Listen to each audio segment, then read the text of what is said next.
Hey everybody, welcome to Geek Addicts.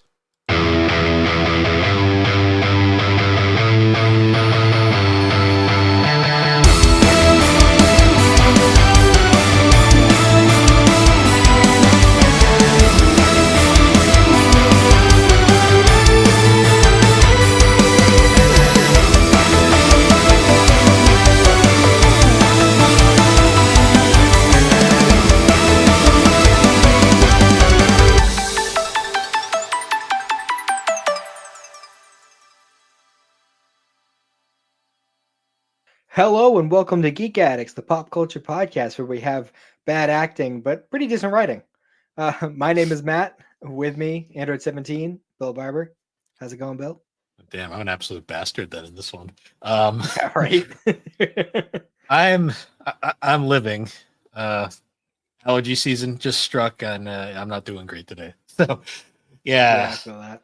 um, yeah, I'm doing. It's been a week. Yes.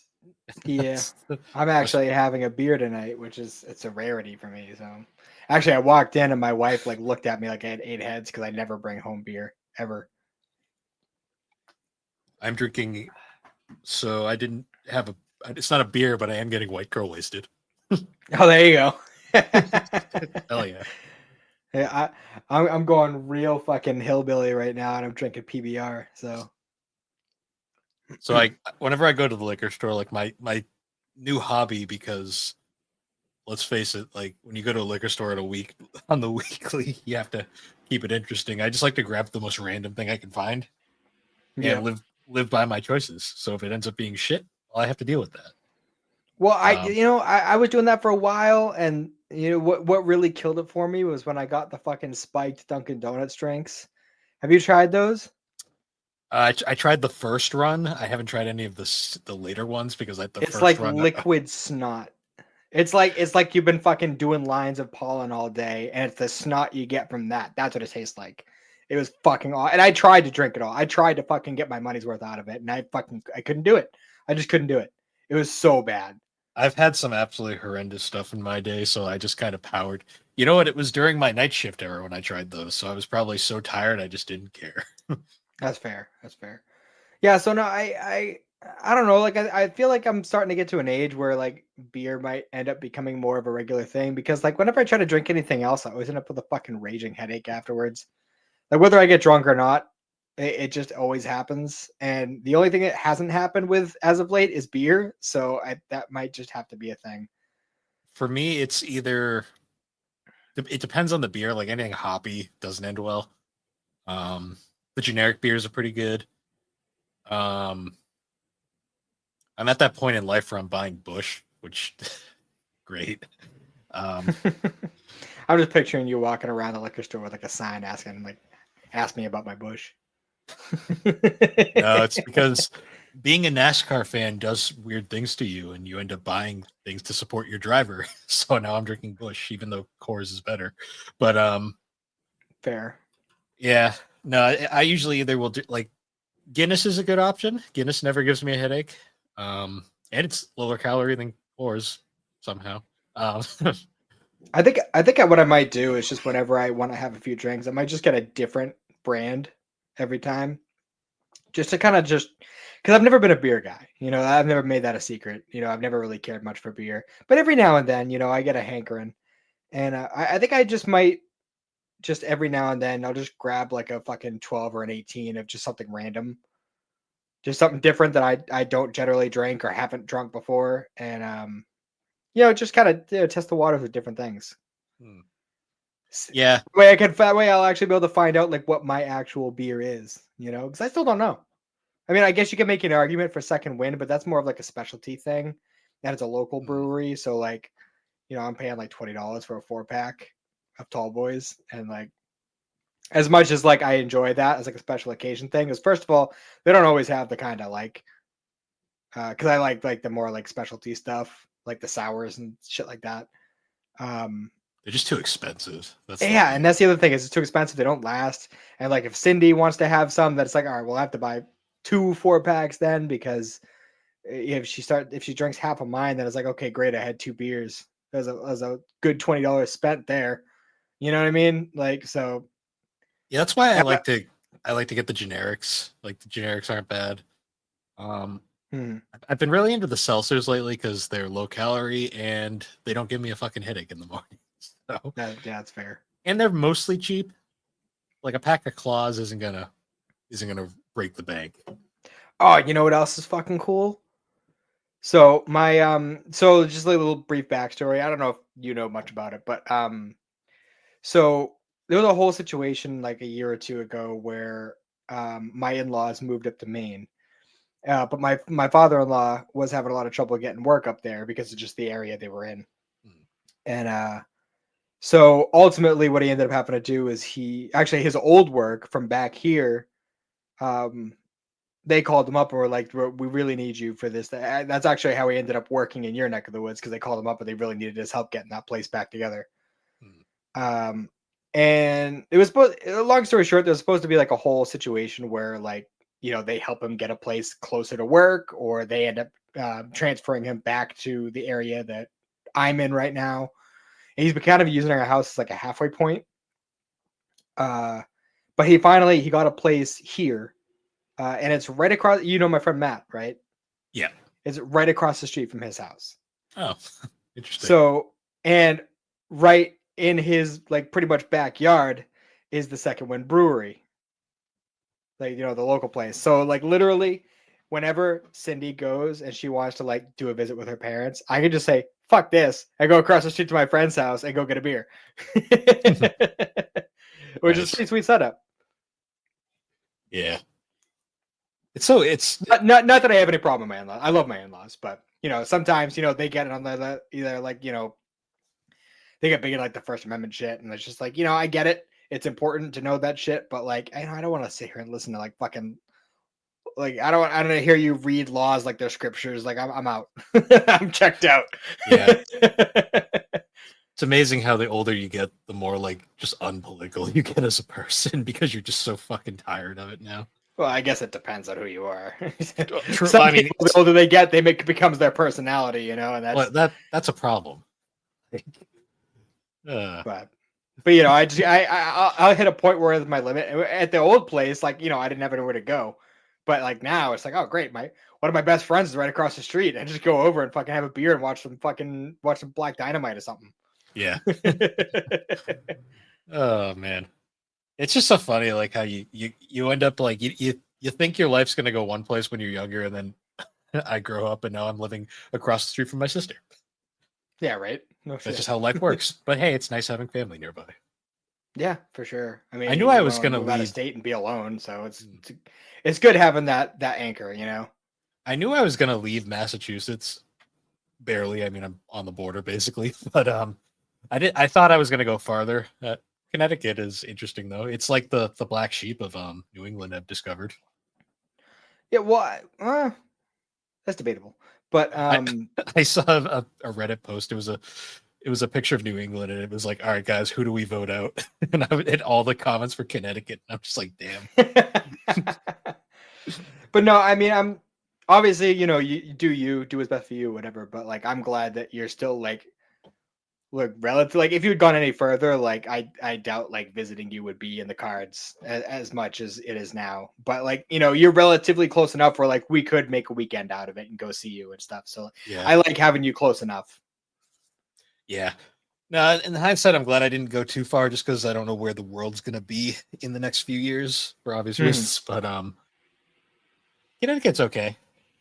Yeah, It's I mean, like I liked what I've seen of it. So it's slightly less shitty than Mass in some regards.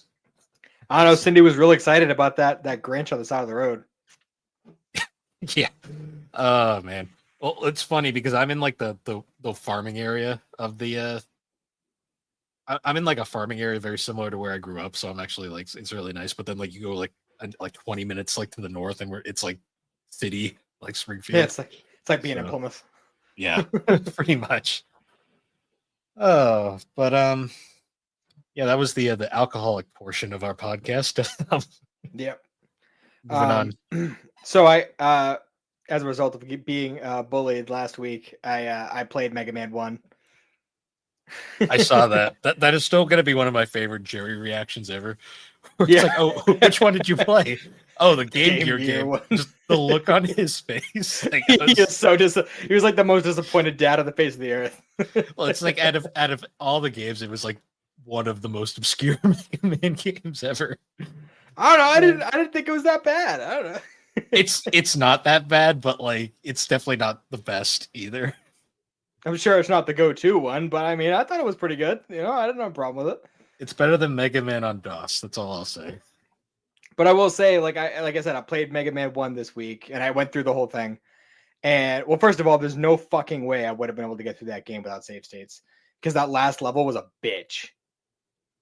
Like even just like before you get to, because at the very very end, there's like that gauntlet where you have to fight like 4 of the bosses you've already fought, and then fight Wily, or how you say his name. I'm assuming it's Wily. Yes. But like earlier, like towards the beginning of the whole Dr. Wily shenanigans, whatever, there was that like yellow blob monster that like segments and moves across the screen. Oh yeah, him. Get used to him. That was bullshit. Yep, That was fucking bullshit. When you get to, I was wait till so you, mad. wait till you get to the later games in the series where you find out that's a recurring enemy. Great, wonderful. I can't wait to learn the attack pattern every time. Also get ready to in every game have to, like that boss gauntlet. Well, it's not as stupid as it is in the first game, but the gauntlet is a series staple as well. Oh, good. Well, see, I don't mind the gauntlet. It's just like the build up to it. There was no opportunity to gain more health back. So even before you get to the bosses, you're already at lower health than what you would want to go into a boss. Then you got to fight 4 bosses, and then when you get to Dr. Wily, if you do die, you don't have to do all 4 bosses again. But like still, like even just getting through those 4 was like, what the fuck? Mega Man's And by that point, all of my like power ups had already been depleted. I couldn't get any more build up for it. I was like, Jesus Christ. welcome to Mega Man. I mean, it was a good game. I enjoyed it. Don't get me wrong, but like that last bit was just like, Jesus fuck. What's funny is though you'll play 2 next and you'll be like, holy shit, this is just better in every way. Well, I'm sure. I mean, that's just how these kinds of games go. The first one is kind of like the testing ground. And then you get to the next one, it's like, oh god, they learned from all their mistakes. My favorite part about Mega Man 1 is that goddamn score at the top that does fucking nothing. Mm-hmm. Yeah, they removed that from every game on. It didn't make any sense. Because it was like completely useless. I had a lot of points by the end. I mean, fuck. And you get absolutely nothing for it. I think it was just like a thing at the time where like everything was still kind of associated with arcade games, and all arcade games had to have some sort of score, regardless of whether it made sense. So I think it was just kind of like a carryover at the time. Yeah. But yeah, I've also so I've kind of been deviating a little bit from anime this week. I watched a couple of Netflix miniseries. I watched The Haunting of Hill House and The Haunting of Bly Manor. As part of my I've been going through all of Mike Flanagan's work. I don't know if you're familiar with him. I'm pretty sure I've mentioned him before. I've heard the name. He's a very good writer-director, and he had a partnership with Netflix for a while where he did like The Haunting of Hill House, Bly Manor, Midnight Mass, Fall of the House of Usher, like a bunch of those kinds of horror shows, and they're really good. But I couldn't slow down my pace when it came to the whole anime thing.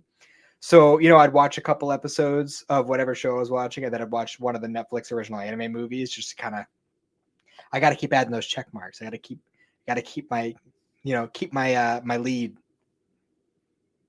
I'm almost at 100. I'm close. Oh, gee. It's gonna be a heated battle by the end of the freaking year. It is. It's the Weeb Wars. That's what it is. Me and Slade have already given up. We're like, yeah, we win this shit. Yeah, I mean, you watched Attack on Titan. That was you're done. That was my that was my big accomplishment. Now I'm like, probably start JoJo's. When I don't know. Anyways, walk like an Egyptian. Yes. But no, yeah, those Netflix. If anyone listening likes horror, especially like well done horror that isn't just fucking jump scares all the time, Haunting of Hill House, Bly Manor was good too, but Hill House I liked more. Very very good. Nice.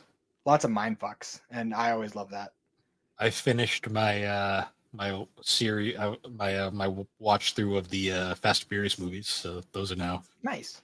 finished. Oh, so will you guys do, or is that just like a personal thing, and you were just doing one? So I did the one episode of Still Family for Josh, but it was kind of a thing where when he proposed it, I had only ever seen up to the seventh one. I kind of gave up at that point after that one, and I was like, when he had mentioned doing six, I was kind of like, I might as well rewatch all of these. So then I got up to seven. I was like, fuck it, I might as well watch the ones I've never seen.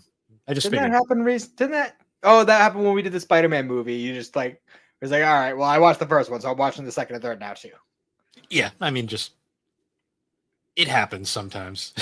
Like, Yeah, I was really tempted to do that with Red versus Blue, which, if I'm being honest, I'm not as happy with that episode as like I wish I could have been. Just because like it's hard to do episodes talking about like comedies, yeah, without just quoting the thing over and over.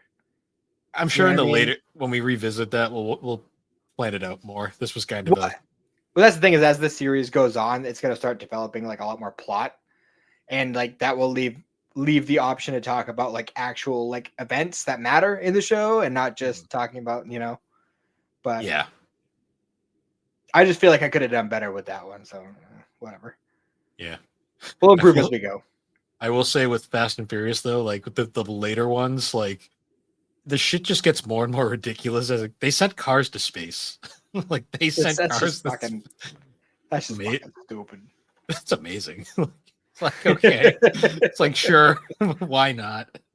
I mean, Yeah. they were parachuting out of planes in cars at one point. Like it's so stupid yet I love it. Like I don't know why. Yeah, I've caught like bits and pieces of the Fast and Furious movies, but I never like committed to sitting down and watching any of them. You get addicted. Like once you like watch like the first two, you're like, well, now I gotta watch the third, and then once you get through like into it, you're like, well, now I need to know what happens. Like where's it going? Like there's why is Yeah, the plot so interesting? makes sense. Oh, excuse me. Uh, So I couldn't help myself and I started reading Attack on Titan again nice. because I mean I have all the manga and I never technically finished the manga. And then we did the episode and everything. I was like, fuck, and part of it was because, with our car out of commission again, because, fucking of course it is. I haven't been able to go to the library as much and like check out like different stuff because I wanted to continue reading Zom 100 and like I wanted to start Jujutsu Kaisen and Chainsaw Man and all this stuff, but like it's just a lot harder when you have to rely on other people for rides and shit. So Yeah. I had all the Attack on Titan, so I was like, fuck it, I'm gonna start reading Attack on Titan again. And I noticed a lot of like the foreshadowing stuff that you get in the anime, like was specific to the anime, Mm. but there's a lot of like foreshadowing stuff specific to the manga as well that I've noticed. It's really cool, like getting the contrast of it. Like honestly, like maybe like when you get around to wanting to do like say a rewatch, maybe you should just read it instead. Maybe I'm probably not going to collect it, but I might rewatch it. Yeah, well, I know you've Well, you've voiced your displeasure at the colossal editions, but they're just big. They take up a lot of well, space. yeah, that's the point. The colossal. And you can never find them in the store, not destroyed, because I swear to God, people just like wreck the things in the store. Yeah, something like that. I mean, one of the ones that I got, like, I don't know what the fuck the Amazon guys did to it, but it was all fucking beat up. Oh yeah, It's like the only one that was like that too. All the other ones are fine. It's just the one, I think it was like the fourth one or something, which just like beat to shit. Like they fucking threw it out of the truck. I'm sure Been in a puddle for a while. I'm sure I've gotten many an Amazon driver fired over the years from leaving complaints on the site. Well, it's one of those things, fucking. It's like the time I ordered a fucking Blu-ray player and they left it out in the rain. Like, what the fuck? I had two manga come in today that were in the rain. Thankfully, it didn't seep all the way through the box and the books were fine. But I was still like, "Are you serious? Like, you didn't even try to yield it." For real. Oh, so we only have one more Dragon Ball Super book to come out, and then the physical releases will be up to date with the chapters released. Because the last one that came out, I believe, closed out like the superhero arc, and then the next volume will be like the epilogue to it. It's like a 3-chapter epilogue, and then like a little prequel chapter. Nice. So that's interesting. I've also been really seriously considering collecting the Soul Eater manga. Because I like that show a lot, but I know that they like really fudged the ending and like they left a lot of manga on the table that they didn't even touch. So as much as I like the show, like I really want to like actually read the story. And I feel like with the aesthetic of it, I feel like the manga is probably going to be like top-notch art. Because it has such an interesting aesthetic to it. Yeah. I think I'm pretty much like caught up on all the series I wanted to collect. Like now that I have Yu-Gi-Oh done, like I think the only one that I'm still trying to finish is like Rine. It's one of a Rumiko Takahashi series. But other than that, I'm pretty much everything's caught up. So now it's just new releases, which is still a lot, but I'm definitely going to slow down on that department for the time being. Yeah, because you're more focused on like American comics at the moment, right? To a degree, like if I'm just into a lot of stuff in general because I have a problem. Yeah, I know the feeling. Yeah. It's not easy. It's not easy being this much of a nerd. It's not easy being a kleptomaniac when it comes to collecting. Yeah. But what are you gonna do? Can't help it. Yeah. Oh, so I did a thing. Oh yeah. So when Daima really started, like, like it had been out for a little bit, but like once it really started rolling and the dubs started coming out, it started becoming like a weekly thing where I would sit down in the living room and I would watch the new Daima episode. And my daughter, who is 3, like it wasn't like a planned thing. She would just come up while I'm watching it, and she would sit down with me and she'd watch it with me. And we do the whole thing where I'd point out that, oh, that's Goku, that's Vegeta. I'd like, I'd point out all the characters, and I'd, kind of teaching her, guiding her a little bit, you know what I mean? And Cindy's not very happy because now literally the only thing she wants to watch is Dragon Ball. She specifically, and she'll ask for specific shows too, and that keeps throwing her off because she'll, like, if she says like she wants to watch Goku Vegeta, that means she wants to watch Daima. But if she just says Goku, that means she wants to watch old Dragon Ball. But it's been super funny too because she's been super into playing dress up lately. So she's got like this Elsa dress, like this big flowy Elsa dress, and she's got the Mirabelle outfit from Encanto with like the glasses and shoes and everything. So she'll be like decked out in like full fucking princess gear.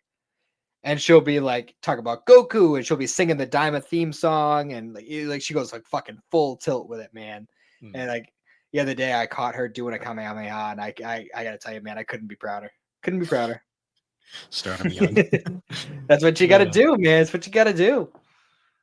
See, eventually, when she's older, she'll start branching off into her own like anime niches, and then she'll be watching some new generation thing that you'll be too old for, and be like, huh, like. Yeah, right. Well, at this point, I can't see. I'm probably gonna be like the 80-year-old grandpa watching fucking high school rom-com anime. Yeah, it's just me, IRL. For real. You just want to. No, I actually I ordered her a Goku outfit because she's been loving playing dress up so much. So that's nice. supposed to be here tomorrow. So I'm sure she'll be very happy about that. You end up growing up and you start just being the old man, like reading the rom-com manga, being like, just kiss already. For real though, it's like, I'm too old for this. Will they? Won't they? Bullshit. I can just picture like in the future, like 90-year-old Matt just reading Kimi ni Todoke and just being like, like stop it. Just fucking talk already, god damn it. You two are so infuriating. And I'm just in the back there going like, like that's it. Yep. Yeah. It's been an interesting week. Yeah. I did play video games this week. Like for you once. Did? Wow. Yeah. A game collector played a video game. Well, no, well, yeah. I mean, usually I just buy them and stare at them on the shelf, but sometimes I like to play them. Exactly. You just like to Um, admire them.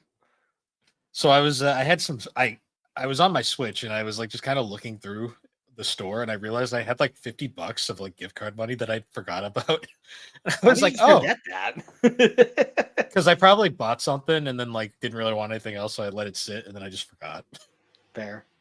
Um, so I was like, oh, cool, what's on sale? And I ended up buying a. This was a big nostalgia throwback, but I bought Mighty Morphin Power Rangers Rita's Rewind. There you go.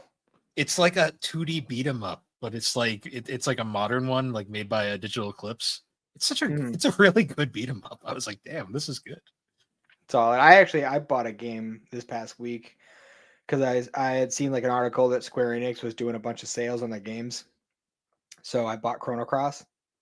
Nice. Oh, have fun with Chrono Cross.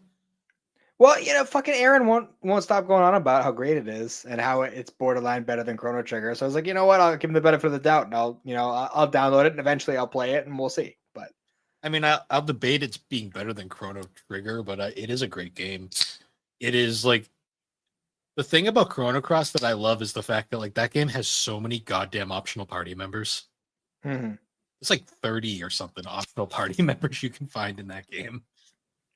See, that's the thing is like when there's that many optional party members, like I end up choosing based on like personality or aesthetic and not by usability, and that ends up biting me in the ass. But I can't help myself. Yeah. Although I will say Ayla, like in Chrono Trigger, like there was no question. Like no, she is. I like her as a character, and she's also like the most fucking like overpowered character in the roster anyway. So fuck it. See, like that, I do Okay, that triple sometimes. kick. True. I do that sometimes with RPGs where you'll pick characters based on how much you like them rather than how useful they are. I just got really lucky in Persona 4 that Yukiko is like one of the most useful fucking party members in that game. Like And Kanji. Kanji too. Yep. I mean, to be fair, all the characters in Persona 4 are pretty good. Well, my next run, which I mean, I'm technically in, but I haven't really I haven't gone past Yukiko's dungeon since I got there. But whenever I decide to go back to it and like really dive in again, I'm gonna completely do the opposite 3 that I didn't choose last time and just do the whole new crew and test that out, see how it works. So I think that would be like what? That would be Yosuke, Teddy, and what the fuck is her name? Naoto. Yep. Naoto is pretty good if you master her skills properly. The only thing that sucks is you get her so late. Yeah. And her fucking her social link is such a bitch. At least at the beginning, it's difficult because you got to do it like a certain way. Well, on New Game Plus, it's pretty easy because you already have all the stats you need. But that's fair. That's fair. Yeah, how's your Earthbound playthrough going? I haven't picked it back up. Well, like I said, I've been playing Mega Man all week because I got fucking bullied into it last week. Fair. Plus, like with Francis, like she's getting to an age where she's just fucking.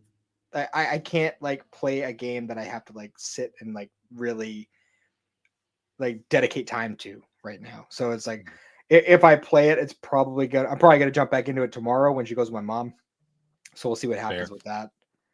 But it also depends on how the night goes because I also like there's a few movies I want to watch with Cindy, and also if I get the opportunity, I might end up jumping into Final Fantasy VII Rebirth because I only got like a couple hours into that, and I really need to like dedicate like a solid 4 or 5 hours to that game like straight to really get into it. Like that's what I did with the first one. Like when it's like a big, huge, sprawling game like that, like a big open world game, like I need to dedicate like 4 or 5 hours like at the very beginning to really like engross myself into the story and the world and everything. And then from that point onward I can play in increments. But like that first big chunk is detrimental. Oh, that's fair. So if I get the opportunity to do that, I might end up doing that. I don't know, man. I know I'm going to continue Earthbound. It's just not it's not something I'm like jumping at the bit to continue, True. Very true. It's about it. I'm at the desert though. So that's where I left off. Okay. I mean, you're making good progress. So pretty much, did we establish we were gonna save the rest of Daima for the when it's finished? Well, no, we could talk about the. I watched the 16 and 17 for this, so we could do that. We'll save the last three for afterwards. Let me just make sure I'm caught up because I'm kind of behind. Oh, okay. I Oh did well, watch. if you're not, I was gonna say if you're not caught up, it's okay. We could wait, but Maybe we should wait just because I'm like kind of rusty on them because I have this week's been a mess. But that's fair. Well, do you want to just do episode 16 just because that's like pre the final battle? Like it's the last episode before they really start that, then we'll save the last four. So we can just touch on it. We don't have to do like a whole time for it. We can just touch on it a little bit. Yeah, I guess we can touch on it briefly. Because I don't remember a lot happening.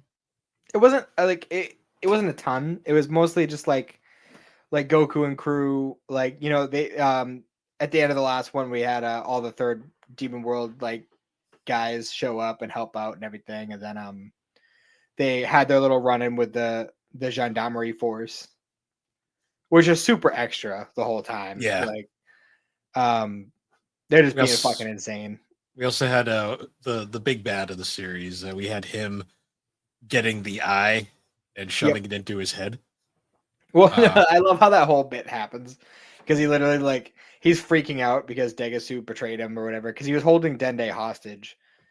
And well, first of all, I love the way that they end up rescuing Dende from that situation because like Pansy like tries to sneak up on him, and he like obviously he notices and fucking knocks her down or whatever, and he's about to shoot her, and then fucking Glorio throws Hibis's new hat at him, and that's like what that's like what distracts him enough, and they're able to snatch Dende from him, and they sent him away like, you know, in handcuffs or whatever.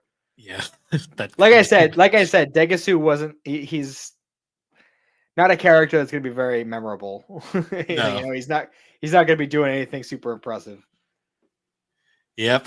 I did like the scene though with the girl who had the hat who got the belt, where she's like, "So here's the thing, can I go now?" Like typical like Valley Girl kind of. Yeah, she's like, "Hey, I brought the thing. I was supposed to bring it to this guy, but he's not here. Like, what's going on? Hey, by the way, he didn't pay me, so." And Goma's just like, yeah, whatever. Treasure room's that way. Just take whatever you can carry. And then she's got she's all laying down as she's leaving, and he's like, "Hey, you, shove this eye into my forehead." And she's like, he's like, shove this square into my forehead. she's just like, "I don't want to." I like that character a bit too much. Like, I'm like, why is she so fun? Why can't we have more of her? It's the like random bit characters, like the couple that were running the shop. Like the random bit characters are the best. And even Hibis is like a regular, but like he's also kind of a bit character. Like he's not, like he's important, but he's not like, you know, instrumental to the whole thing. You know, he's the comic relief, like the levity in most situations. But yeah, so they go up against the gendarmerie force, and literally they're as inconsequential as you could imagine. Like, I don't even know like where they would stack against like the Ginyu Force, but like Vegeta pretty much just takes them all out like instantly. And yeah, I mean they had some cool poses. They were different from the Ginyu Force at least. True. And then like after they're all like beat up and tied up, like one of them just offers Goku his chips, which is kind of funny. Yeah. They're like, oh, hey, here you go, or whatever. What did they tie them up with? Was it like some weird, like goopy shit? I think so. It was very Dragon Ball. It was weird. Well, I guess that's really it for the Degasu one. So fuck it, we'll dive into the next one a little bit. So they end up going up to go challenge the Tamagami, and they realize the Tamagami's Dragon Ball's already gone. So, like, you know, obviously, like, what the fuck? What happened? And Arinsu comes up, and she's got Ku and Do with her, because, you know, of course. They're like, oh, who are you?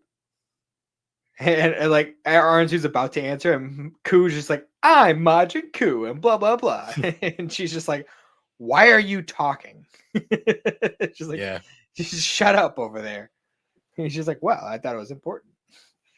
But we got a fight between Goku and Majin Buu, which is actually really cool because I again like you did the music. Yeah, I figured we're going full into it at this point. That threw me off. But anyways, yeah, Goku and Buu are fighting, and I really like Buu's fighting style. I'm pretty sure I mentioned that before, but like he plays around with like the stretchy arms and shit a lot more than Buu really did. You know, because he did it, like, he messed with it a little bit, but like Buu kind of made it like his fighting style, and I like that a lot. But I mean, aside, God, you fuck with me, man. You fuck with me. But I mean, ultimately, like it's a really well animated fight, and they do really well with it. But right as it's starting to really get good, Goma shows up, and he's like full on Jiren mode.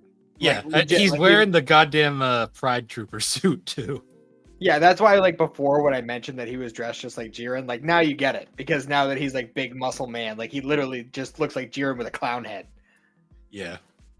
I will say, like, the fights were interesting, but the comedy in this episode was pretty good. Like, I do love the point where like they're all going to fight, like where they basically are like, all right, truce, we have to, more important shit's going on. Yeah. And they're all like going to fight, and then you get what's the old Namekian's name again? Never. You get Neva's just like he's looking over at Tamigami #1. He's just like, he just winks at him. he just like, keeps giving him the wink. He's like, come on, you wanna. For real.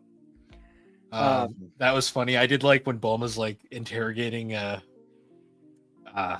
Arinsu. No, comic relief guy. I forget his name. Oh, Hybis. She's interrogating Hybis. She's like, what happened to your belt? And where'd you get that hat? And he's just like, it's not important. Yeah, he's just like, I don't see how that has to do with anything. He's just got this stupid hat on. I'm just like, great. Yep. Hybis just continues to be a treat. Yeah. So yeah, like the wild thing about this is like the second Goma appears, and well, first of all, he makes this huge like fighting arena for like no reason. Well, I mean, they got to have a place to fight. I mean, there's plenty of places to fight right around them. I mean, shit, fucking. But that one he made. True. Whatever. Whatever. It's Dragon Ball logic. Just fighting arena. We need an arena. It has to be official. But yeah, like literally as soon as he comes out and like starts the whole thing, like Goku's like, we're ganging up on him. Which is like, even Bulma mentions like, this is super out of character for Goku. He's just like, yeah, that's just how fucking tough this guy is. Which makes you wonder, like, how tough is Goma without the eye? I don't know. Like, yeah.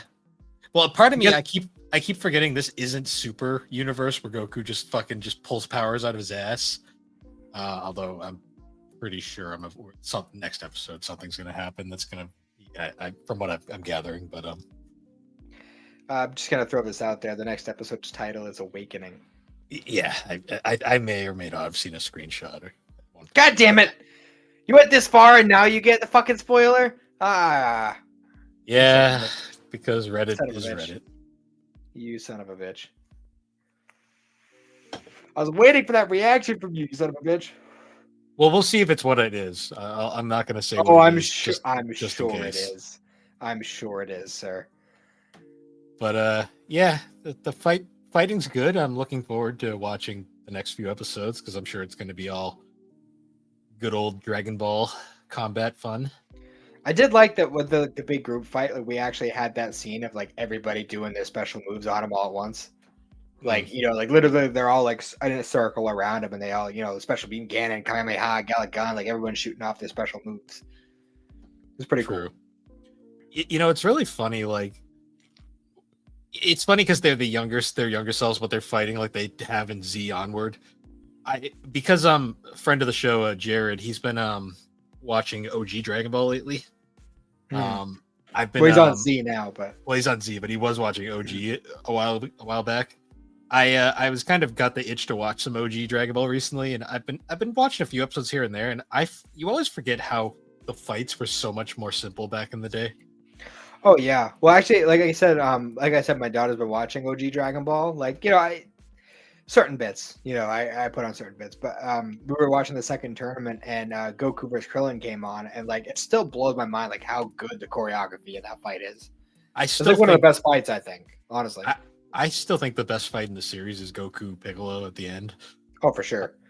But it's just so funny. Like every time he does the Kamehameha, it's like so fucking slow. I'm like, God damn! Like what a time. Mm-hmm. I mean, I love that Down his episode. feet. Yeah, I love that episode. Like later in the series, though, where it's like Krillin and then Yamcha just kind of figure it out, and it's like, oh damn, anyone can do this shit. Yep. I was trying to think. I think Tien did it before Krillin did? Maybe the end does I it think- like once, and then he every time after he just does his like tri beam or whatever.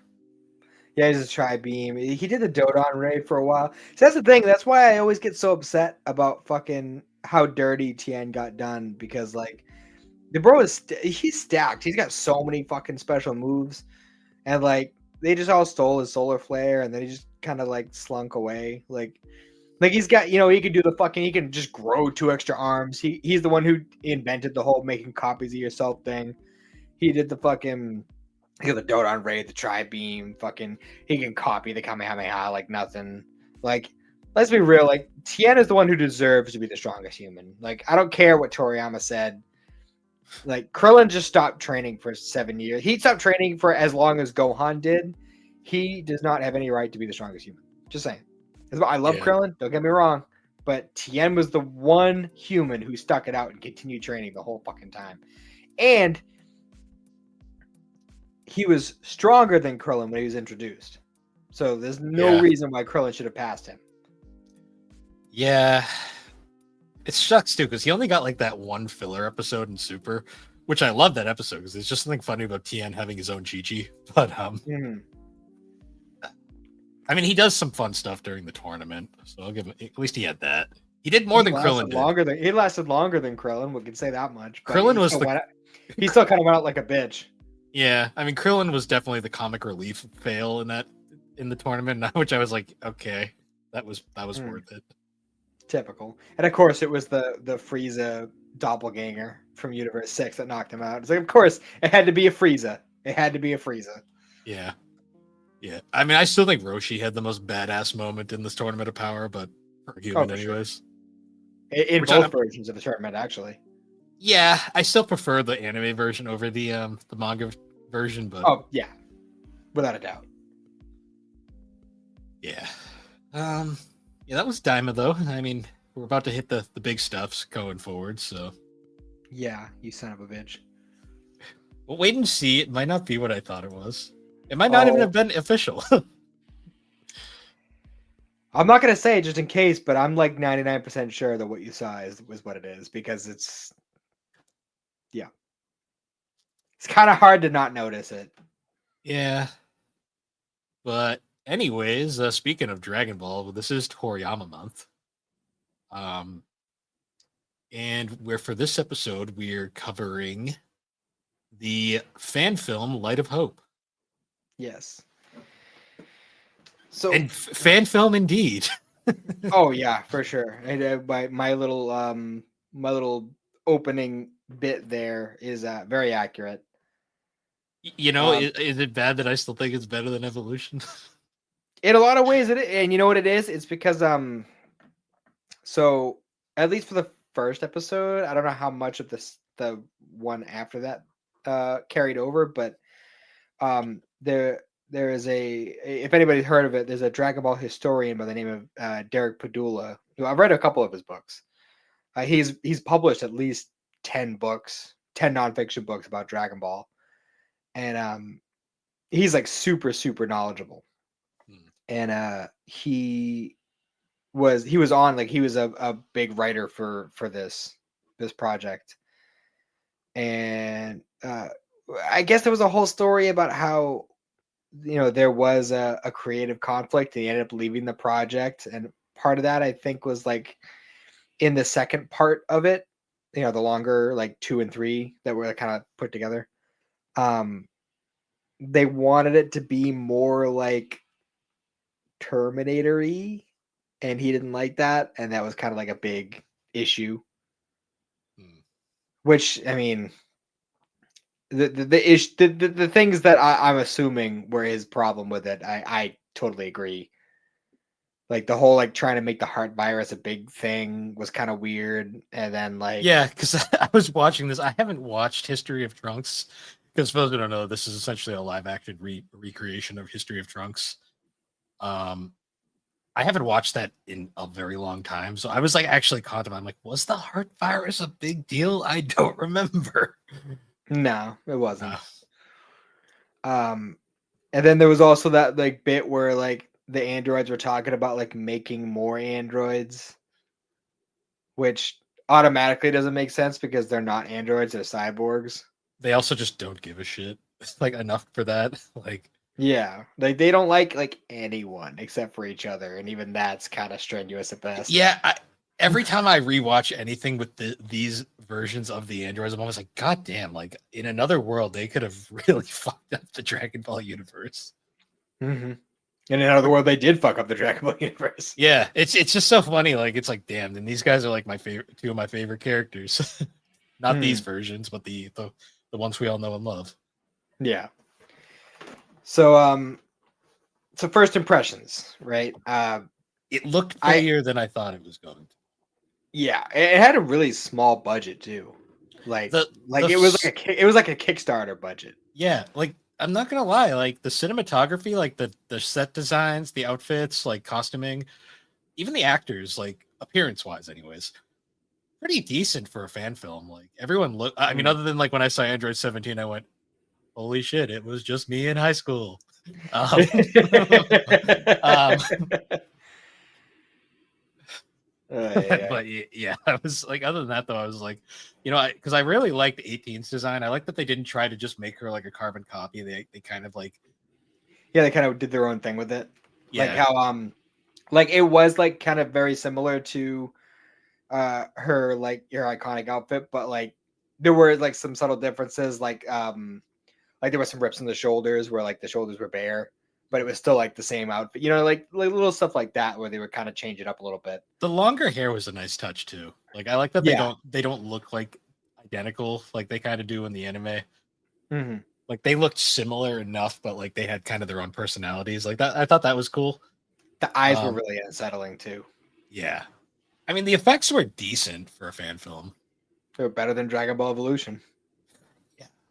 The only thing that really like, because I don't know if I was too excited about it when it first came out that I didn't notice, but like watching it again this week, I noticed like how very noticeable the like kind of green screen backgrounds during the fight scenes were. Yeah, but I was able to look past that.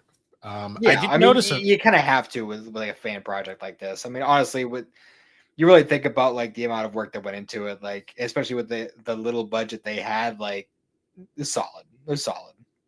I did notice Android 17's like little like shirt, like the red ribbon logo, switch sides a few times during the movie, and I was like, I didn't even notice that. for some reason I noticed that. I'm like, I wonder if they mirrored the footage just for like certain It's possible. scenes. It's possible. Um, Excuse me. so I have to ask right off the bat, performances you thought were worse than others? Because for the most part, I thought most of the actors did fine for fan film standards. Trunks' actor kind of was. I was like, Kid actors, especially at a budget like that, you weren't going to get top notch. no. The voiceover, adult Trunks was. I mean, voiceover is voiceover, but Yeah. I just like it was like the scenes where like he was getting the problem was I felt like he was like too afraid to get like actually angry. Like they probably got like a kid or something that they knew. I'm assuming. Which Gohan did you like better? There was two. Yeah, the first episode and the like 2 and 3 like second part, they were different actors. I didn't even notice. So I guess the second part because we saw more of him. The scene where he talks. I like the second one. I just feel like the actor was better. I feel like the first actor like was being a little bit too hammy with it. Yeah, especially working with the Trunks actor who wasn't particularly good. Yeah. I mean, it's a kid. It's so only so much they can do. The thing with the Trunks actor was it felt like he was too afraid to actually get into the role at times. Like he was Yeah. afraid to actually yell at the Gohan actor at times. Well, for me, the Gohan actor in the first episode, like, it was the scenes when he was like sitting there talking to himself. Like that Mm. was the kind of shit that like people don't do that. Like I get this is supposed to be like a Dragon Ball thing, it's like a live action Dragon, but people don't just like, oh, how long can I endure? Like staring up into the sky, like, oh, Yeah. How oh long, no. Dad? But How did you do this for so how long? did you do it? How did you do it? I can't do it for much longer. You know, like people don't do that. Like it doesn't matter how bad they like, you know what I mean? Also, Like once again, not in just that fucking. way at least. Not in that way, you know? Also, once again, poor Chi Chi just gets fucking fuck all. like, Yeah, right. like I will say what? there were some things in that first episode that I did like how they incorporated like you know that scene in it was one of the early Z episodes when Gohan was doing his training in the wilderness thing, and he meets the dinosaur. The dinosaur had like the splinter in it, whatever, and he made like that like he made like a medicine out of like some Yeah. herbs and shit that he found, and he like they kind of like recreated that a little bit. Like they didn't have senzu beans in this future timeline, so like he had to make this like medical wrapping and shit, and like he was doing that after the big fight with the ant. Like that made sense. I liked that they included that, you know. Hmm. Um, I'd say out of actors I really liked in this, I thought 17 and 18 were fine. They The weren't androids were good, yeah. they weren't stellar, but I think they played their role. I think 17 was probably the better of the two. 'Cause he I re- don't think any of the actors were really stellar in this, to be honest with you. No, I mean for fan film standards, some of them were better than others. I like the fact that 17 just kind of was. He was that guy was totally into this the whole time. Like Oh yeah, he was cheesing it up and loving it. the scene where he finds Trunks like hiding all the people, and he just walks in, he's just like boo. Yep. Like that was And good. I did like that they recreated the whole scene with 18 with the little piece of broken mirror, you Yeah, know, yeah, that was which she's cute. kind of hanging around the corner and she's like looking at him through the broken The, mirror. her facial expressions were really good. She definitely like showcased that emotion, which the anime couldn't do as well because of the animation. But Yeah. And plus they were, you know, it's hard to really do that when you're really trying to sell the whole like you know, not robot, but like, you know, robotic person in a way in a manner of yeah, speaking. You know, so they when you're doing like a horror type situation with robots or cyborgs or whatever, like one of the things that they really go with is like the emotionless, like the unsettling feeling that you get from like that kind of emotionless being, you know. mm, And they didn't. I mean, that was present here.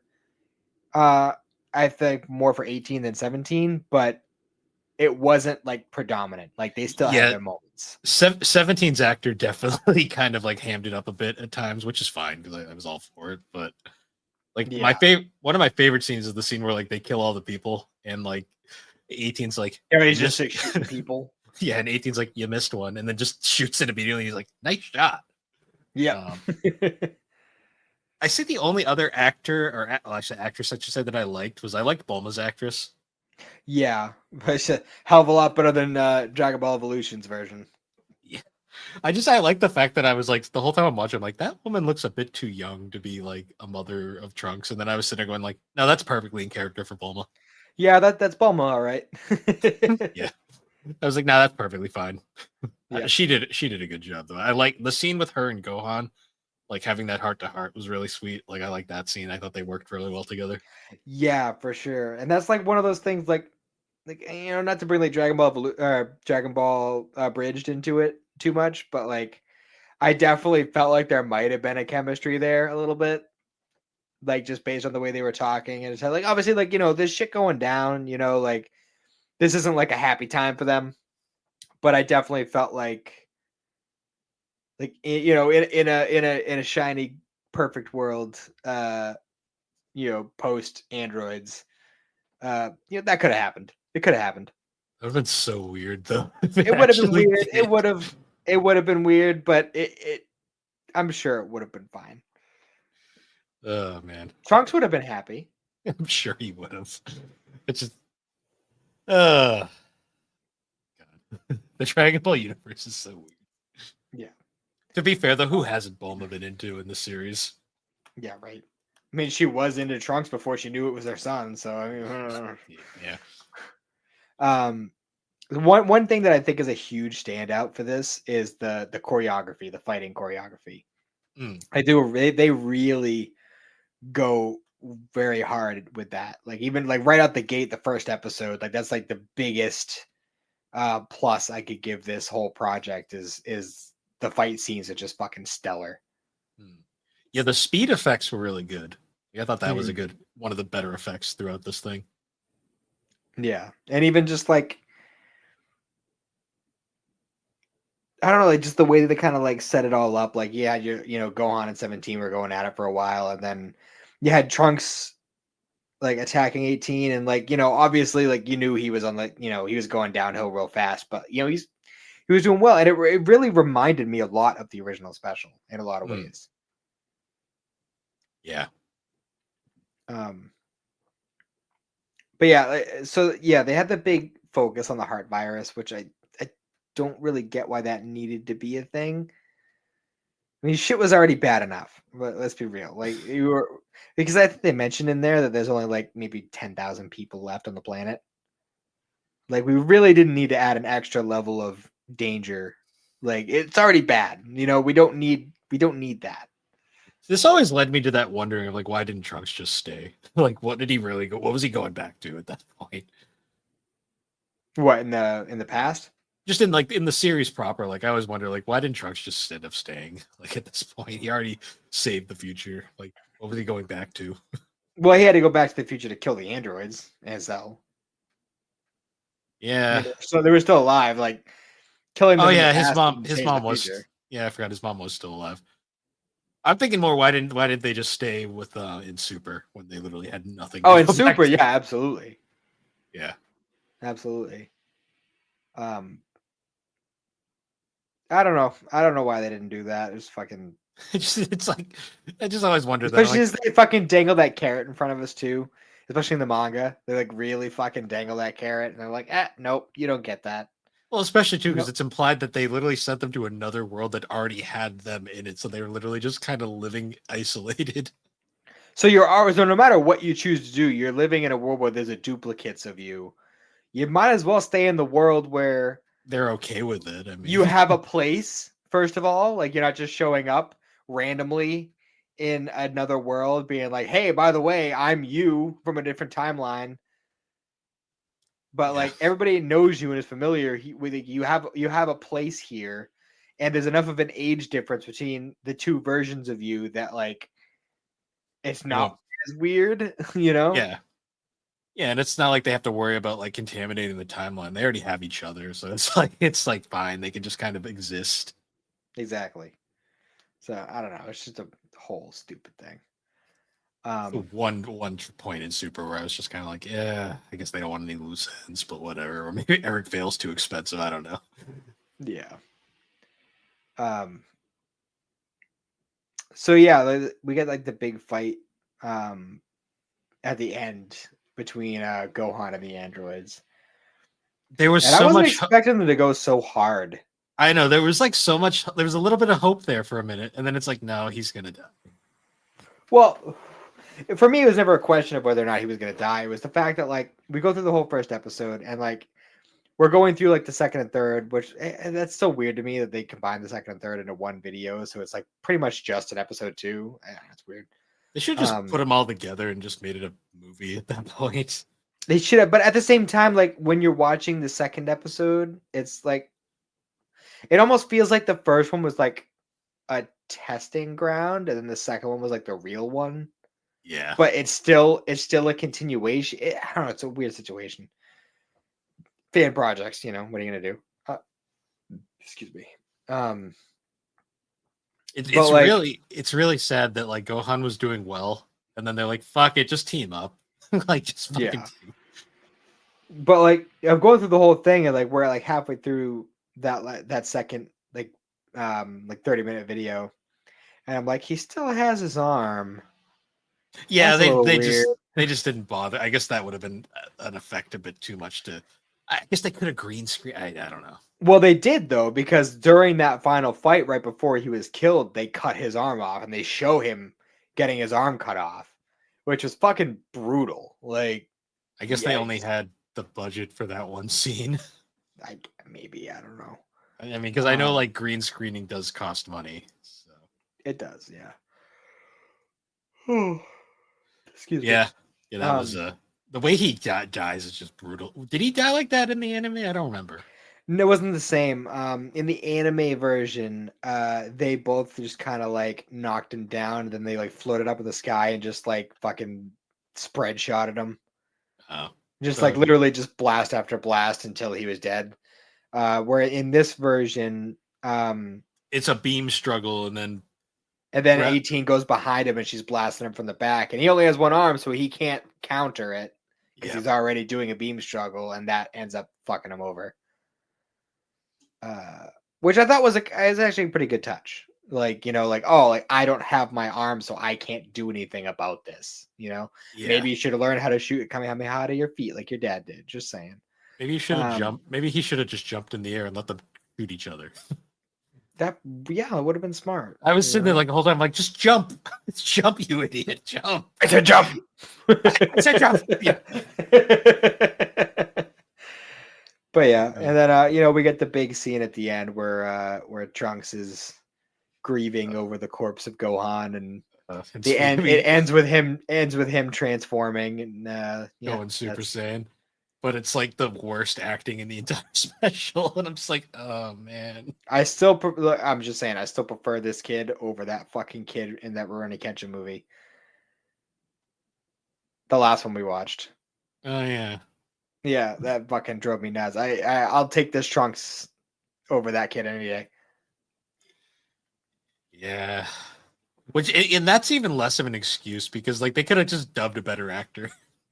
Yeah. That was all dubbed. Yeah. So. But yeah, that's Dragon Ball Z: The Light of Hope.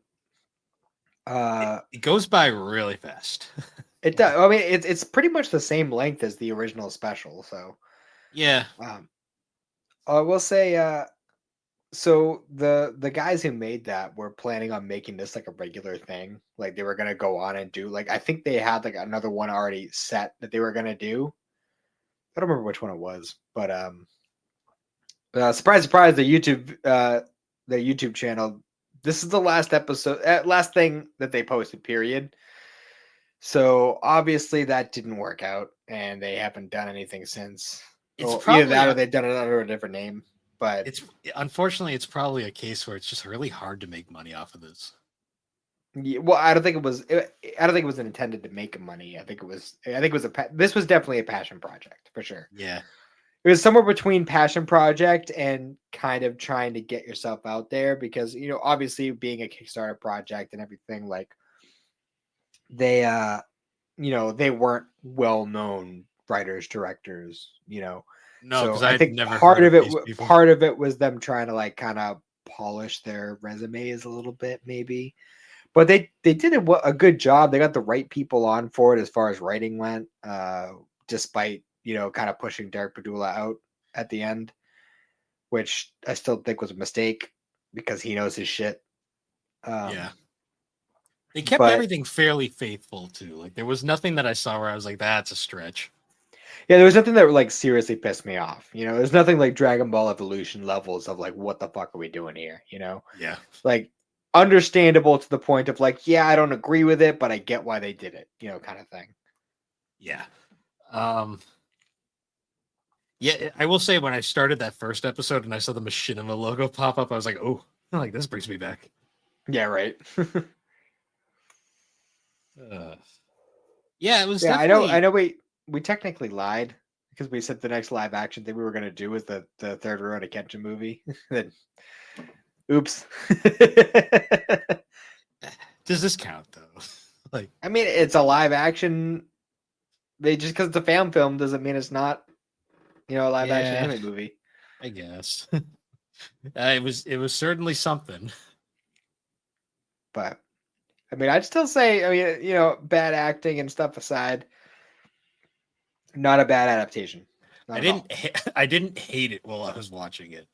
Yeah. Will I watch it again anytime soon? Probably not. But Probably not any times. It seems one of those things like I haven't watched it in like 5 years at least. And it is something I will like occasionally come back to, like probably once every 5-10 years, just because it's a fun little romp, whatever. It's not that we take it seriously, but it's not so bad that like it's not like oh, I'm never gonna go back to that Full Metal Alchemist movie again. yeah, I mean, bad acting aside, like there was never a point where I was like cringing and like this is awful. I was like, no, this is fine. Yeah, it's decent. I definitely recommend watching it once. Yeah, One time, one and done. the best way to describe this film is harmless. Yeah, exactly. Well put. Yeah. Other than that, though, I did enjoy that. Mm-hmm.